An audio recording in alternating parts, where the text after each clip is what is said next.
Hello students, आपका मेरे channel smart study में स्वागत है। स्टूडेंट्स, आज हम शिक्षा निदेशालय की तरफ से दी जाने वाली वर्कशीट नंबर 30 करेंगे, जो कि क्लास 7th की है और विषय है गणित। ये वर्कशीट 21 जनवरी 2021 की है। बेटा यहाँ पे जनवरी आ जाएगा, ठीक है, 1 आ जाएगा, 21 जनवरी 2021 की है। तो आइए शुरू करते हैं आज की वर्कशीट शुरू करने से पहले प्लीज़ मेरे चैनल को सब्सक्राइब कर दीजिए। तो आइए देखते हैं आज की वर्कशीट रेखाएं और कोण। बॉक्स में सही विकल्प का चयन करें। उत्तर पश्चिम और दक्षिण पूर्व के बीच, उत्तर पश्चिम और दक्षिण पूर्व के बीच, देखो ये एंगल, ये वाले एंगल की बात हो रही है यहाँ पे। उत्तर पश्चिम और दक्षिण पूर्व के बीच के कोणों को कहा जाता है बेटा पूरक कोण कहा जाता है। 90 डिग्री का एंगल होता है इनके बीच में, तो ऐसे कोणों को हम क्या कहते हैं? पूरक कोण कहते हैं। अब देखते हैं नेक्स्ट में क्या कहा गया है। दक्षिण पश्चिम, देखो दक्षिण पश्चिम और दक्षिण पूर्व देखो इसके बारे में क्या कहा गया। दक्षिण पश्चिम और दक्षिण पूर्व के बीच के कोणों का, तो देखो इन कोणों का योग कितना है? 180 डिग्री। पहले के कोणों का योग कितना था? 90 डिग्री। तो 90 डिग्री के कोण कौन से हो जाते हैं? पूरक कोण हो जाते हैं। और जब दो कोणों का योग क्या हो, 180 डिग्री हो और वो एक दूसरे के साथ हो, तो इस तरह के कोणों को हम क्या कहते हैं? समपूरक कोण। तो इस तरह के कोणों को क्या कहते हैं? समपूरक कोण। तो पहले में क्या आ गया? पूरक कोण, सेकंड में क्या आ गया? समपूरक कोण। ठीक है, अभी और इसे अच्छे से समझेंगे। आगे यहाँ पे पेंटिंग दी गई है, ये पेंटिंग आपको बनानी है। आगे देखते हैं कि क्या कहा गया है वर्कशीट में। थोड़ा ध्यान से, थोड़ा अच्छे से हम इसे करेंगे। तो देखो, रिक्त स्थान भरें। यहाँ पे रिक्त स्थान दिए गए, उन्हें भरना है। यदि कोई कोणों का जोड़ा संपूरक है, कोणों का जोड़ा क्या है? अगर संपूरक है तो संपूरक कौन सा होता है बेटा? जिनके कोणों का योग क्या हो? 180 डिग्री हो। जिन कोणों का योग क्या हो? 180 डिग्री हो, तो उन्हें हम क्या कहते हैं? संपूरक कोण कहते हैं। और जिन कोणों का योग क्या हो? 90 डिग्री हो, जिन कोणों का योग क्या हो? 90 डिग्री हो, उन्हें हम पूरक कोण कहते हैं। इस बात का ध्यान रख दीजिएगा। जैसे कि इस तरह का कोई एंगल है तो वो क्या हो जाएगा? संपूरक कोण। और इस तरह का कोई एंगल आएगा तो वो क्या हो जाएंगे? पूरक कोण। चाहे इनके बीच में कोण है तो वो क्या हो जाएंगे? पूरक कोण। अब देखते हैं, यदि कोई कोण जो क्या है? संपूरक है, तो आपको कोई फल का नाम या चित्र बनाना है। यदि ये जोड़ा क्या है? पूरक है, तो आपको किसी फूल का नाम देना है। तो यहाँ पे हम समझते हैं। पहले देखो ये क्या कहा गया है। ये देखो, ये दोनों, इन दोनों को अगर हम जोड़ते हैं तो ये दोनों कोण एक दूसरे के क्या है? संपूरक। जब इन दोनों को जोड़ेंगे तो कितना आएगा? 180 डिग्री आएगा। इन दोनों को जोड़ने पर कितना आएगा? 180 डिग्री। तो ये कैसे कोण है? संपूरक कोण। हम यहाँ पे लिख देंगे ये कोण कैसे है? संपूरक कोण है। ठीक है, ये कोण कैसे है बेटा? संपूरक कोण है। तो यहाँ पे किसी भी एक आपको क्या लिखना है? फल का नाम लिख देना। तो हम लिख देते हैं सेब। कोई भी एक फल, केला, सेब, जो भी आपको अच्छा लगता है तो वो यहाँ पर लिख देंगे। ठीक है, ये हो जाएगा फर्स्ट। अब सेकंड देखो, यहाँ पर हमें दो कोण दिए गए हैं। यहाँ पे इन दोनों को जब जोड़ेंगे तो कितना डिग्री आएगा बेटा? 90 डिग्री। जब इन दोनों को जोड़ेंगे तो 90 डिग्री। तो ये क्या हो जाएंगे? पूरक कोण। ये क्या हो जाएंगे बेटा? पूरक कोण। तो जब पूरक कोण आए तो किसी भी एक फूल का नाम लिखो। तो जैसे कि हम लिख देते हैं गुलाब। हमने गुलाब, कमल, कुछ भी आप लिख दो, जो चाइना रोज, जो भी आपको पसंद है। ठीक है, जब 90 डिग्री कोणों का योग 90 डिग्री हो तो वो पूरक कोण होता है। और जब कोणों का योग क्या हो? 180 डिग्री हो तो वो क्या होता है? संपूरक कोण। अब हम थर्ड क्वेश्चन करते हैं। देखो यहाँ पे भी इन दोनों एंगल को जब हम जोड़ेंगे, कोणों को जोड़ेंगे तो कितना आएगा? 90 डिग्री। तो 90 डिग्री क्या होता है बेटा? पूरक कोण। 90 डिग्री क्या होता है? पूरक कोण। तो ये कैसा हो जाएगा बेटा? इसमें आपको कोई फूल का नाम लिखना है, जल्दी से लिखो। कोई फूल का नाम, कमल, या आप लिख दो चाइना रोज, लिख दो लिली, लिख दो, जो भी आप चाहें वो यहाँ पर लिख सकते हैं। तो ये आपका सेकंड क्वेश्चन हो जाएगा। अब हम करते हैं प्रश्न नंबर 3। आइए देखिए प्रश्न नंबर 3 में क्या है, देखते हैं। बहुत आसान है प्रश्न नंबर 3 भी ना। चित्र में दो गलियां एक दूसरे को प्रतिच्छेदित कर रही है। देखो दो रेखाएं जो है, गलियां एक दूसरे को प्रतिच्छेदित कर रही है और चार कोण बन रहे हैं। देखो 1 2 3 4 कोण बन रहे हैं।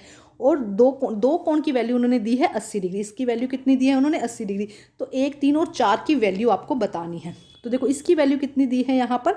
80 डिग्री दी है। यहीं करवा देती हूँ बेटा। इसकी वैल्यू कितनी दी है? 80 डिग्री। तो देखो एक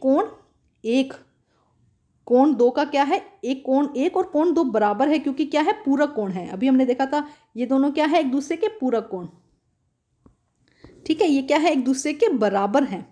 ठीक है, कोण एक और कोण दो क्या है? एक दूसरे के पूरक कोण है।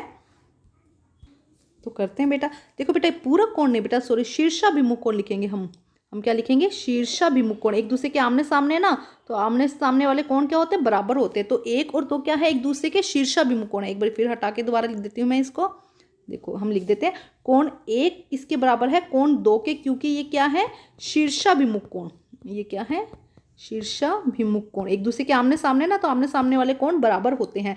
तो एक दूसरे के बराबर है। और एक दो की वैल्यू कितनी है? 80 है। तो एक भी क्या हो गया? 80 हो गया। ठीक है, अब देखो हमें पता चल गया कि दो की वैल्यू क्या है? 80 है। तो अगर हम यहाँ से वैल्यू निकालें, देखो ये वैल्यू ले लें या 3 और 2 की वैल्यू ले लें, तो देखो एक की वैल्यू कितनी है? 80 है। तो देखो कोण 1 प्लस कोण 4, देखो यहाँ पे कलर चेंज कर लेती हूँ। देखो कोण 1 प्लस कोण 4 कितना हो जाएगा 180, क्योंकि एक सीधी रेखा पर बन रहे हैं। देखो ये क्या है, ये एक संपूरक कोण है ना, ये एक सीधी रेखा पर बन रहे हैं। इनका टोटल कितना हो जाएगा 180 डिग्री। ठीक है, तो कोण 1 और 4 की वैल्यू कितनी होगी 180 डिग्री। तो एक की वैल्यू हमें पता है, एक की वैल्यू कितनी है, एक की वैल्यू अभी हमने देखी कि 80 है। 80 प्लस कोण 4 इक्वल किसके हो गया 180 के। तो कोण 4 की वैल्यू कितनी आ जाएगी 180 माइनस 80, तो कोण 4 की वैल्यू कितनी आ गई 100। तो देखो जब कोण 4 की वैल्यू 100 आ गई तो कोण 3 की वैल्यू, कोण 3 इक्वल किसके है कोण 4 के, क्योंकि ये भी एक दूसरे के क्या है शीर्षाभिमुख कोण है, तो इसकी वैल्यू भी कितनी हो जाएगी 100 यहाँ पर। तो देखो कोण 3 और 4 की वैल्यू कितनी हो गई 100 और 100, कोण 1 और 2 की वैल्यू कितनी हो गई 80 और 80। तो इस तरह से आप इसे सोल्व करेंगे। थोड़ा सा ध्यान से, कुछ नहीं, बस ध्यान रखना है कि आमने सामने वाले जो कोण होते हैं उनकी वैल्यू बराबर होती है। तो यहाँ पे देखो ये 80 था, नंबर 2 80 था, तो 1 भी 80 हो गया। उसके बाद जब हमने 180 हमने टोटल इनका टोटल निकाला, जो एक दूसरे के क्या है 1 और 4 की वैल्यू कितनी हो जाएगी 180। एक सीधी रेखा पर बन रहे हैं, सीधी रेखा पर जब बनता है हमें पता है वो 180 डिग्री होता है। तो जब 1 और 4 की वैल्यू कितनी है 180, जिसमें हमें एक की वैल्यू पता चल गई, एक कितना है 80 है, तो दूसरा कितना आ गया 100। और ये 4 और 3 जो है यहाँ पर ये भी क्या है एक दूसरे के आमने सामने है। तो देखो इस तरह से वैल्यू निकली, यहाँ पे 80 आया, तो ये भी क्या हो गया 80, क्योंकि ये शीर्षाभिमुख कोण है। जब हमने इसका निकाला तो ये हमारा 100 आ गया। ध्यान से समझ में आया किस तरह से निकाला बेटा, अभी देखो एक्सप्लेन किया था। तो ये भी हमारा 100 हो गया। तो ध्यान से थोड़ा सा इजीली आप इसे करेंगे। अब करते हैं क्वेश्चन नंबर 4। चित्र में पार्किंग की जगह पर अलग अलग करने वाली चित्रित रेखाएं समांतर है। देखो ये रेखाएं क्या है एक दूसरे के समांतर हैं। तो कोण 2 की वैल्यू, यहाँ पे कोण 2 दिया गया, इसकी वैल्यू 60 डिग्री है, तो कोण 1 की वैल्यू कितनी होगी। तो हमें ये बताना है कि कोण 1 की वैल्यू कितनी होगी। तो देखो कोण 2 इक्वल किसके हो जाएगा कोण 1 के। तो कोण 1 2 की इसकी वैल्यू कितनी है 60 डिग्री है, तो कोण 1 की वैल्यू भी हो जाएगी 60 डिग्री। क्यों, क्योंकि ये संगत कोण है। यहाँ पे आप लिखेंगे क्योंकि ये संगत कोण है। ठीक है, जो पोजीशन कोण 2 की है वही पोजीशन कोण 1 की है, तो ये क्या है एक दूसरे के संगत कोण है। क्वेश्चन नंबर 5 देखते हैं। यदि एक सड़क पर रेलवे क्रॉसिंग का एक स्थान x का मान ज्ञात करें। देखो यहाँ पे क्या है, ये इस तरह से दिखाए हैं, और ये क्या होगी देखो एक तिर्यक रेखा होगी, दो रेखाओं के बीच में से कट रही है, ये क्या हो जाएगी एक तिर्यक रेखा हो जाएगी। ये क्या है इसकी वैल्यू कितनी बताई है कि ये कितना है 50। तो हमें x की वैल्यू निकालनी है। तो ये भी क्या हो जाएंगे, देखो कोण x की वैल्यू कितनी हो जाएगी 50। क्यों, क्योंकि यहाँ पे क्या है एकांतर कोण है। ये कौन से कोण है बेटा एकांतर कोण। इन्हें क्या कहेंगे हमें एक्सटीरियर एकांतर कोण, हम लिख देते हैं एकांतर कोण। ठीक है स्टूडेंट, तो इस तरह से आप दोनों क्वेश्चन को सोल्व करेंगे। ठीक है, अब हम करते हैं नेक्स्ट क्वेश्चन। देखिए क्या कहा गया नेक्स्ट क्वेश्चन में, यह स्टिक पपेट योग आसन प्रदर्शित कर रही है, कोणों की पहचान करें और उत्तर लिखें। यहाँ पे देखो एक पपेट है जो क्या कर रही है योग कर रही है, तो हमें क्या करना है कोणों की पहचान करनी है। तो सबसे पहले देखते हैं फर्स्ट में क्या कहा गया है। फर्स्ट में देखो क्या कहा गया है डी, देखो डी डी बी और ए, डी बी ए और ई बी और ए, ई बी ए। ये देखो ये कोण दो बने, ये दोनों कोण क्या है एक दूसरे के आसन कोण है। ये कैसे कोण है एक दूसरे के आसन कोण है। ठीक है, नेक्स्ट देखते हैं, हम कलर चेंज कर लेते हैं। नेक्स्ट में क्या कहा गया है बेटा, देखो डी कहाँ पे, देखो डी बी और सी, डी बी और सी, देखो ये इस तरह से बन रही है डी बी और सी।